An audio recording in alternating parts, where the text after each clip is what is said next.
Hi, we are attending MPE in Berlin, and I'm here today with Christophe Bourbier, CEO of Limonetik, and Benny Tadele, Head of eCommerce Product at ACI, and we're here to talk about their partnership.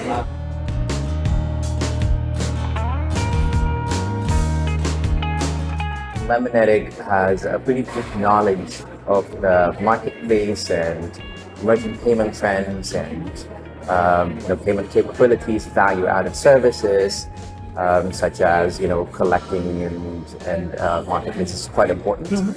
And we see in our partnership as we integrate together that complementing our local team's capabilities. So very excited to work together. One of the big trends is going to be real-time payments and open banking. And that getting more and more of the chunk of your typical regular card transactions, which is also an area that ACI is investing heavily in. And then finally is data. We're collecting a lot of data in payments. If you look at the industry, again, the amount of data generated is mind-boggling. I believe that what you sum up, which is that invisible payment that we want to offer to users, so you don't even realize that you are paying because everything is done through a mobile. That is really a strong trend. But that is getting more and more complex for merchants behind in the back end, because when you think about it, credit card is no longer the major payment method that people might use to pay.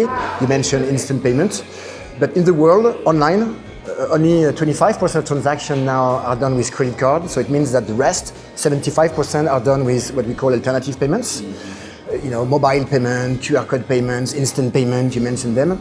And so receiving payment, making this invisible payment for user is getting more complex for merchants.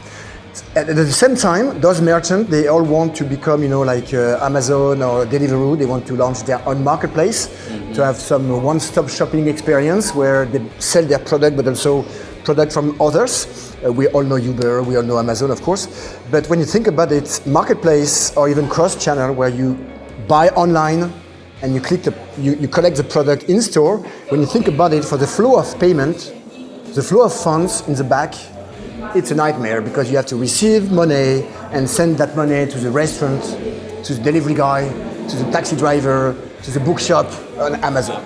So at the end, the trend that you mentioned that's invisible payments. But then it's become complex, because receiving payment from all those alternative payments in the world is complex, and then sending out those money for marketplace or cross-channel type of setup is complex as well. So cool for user. Yeah. Cool for user. But more complex for merchants and for payment players that need to offer that end-to-end type of services, definitely.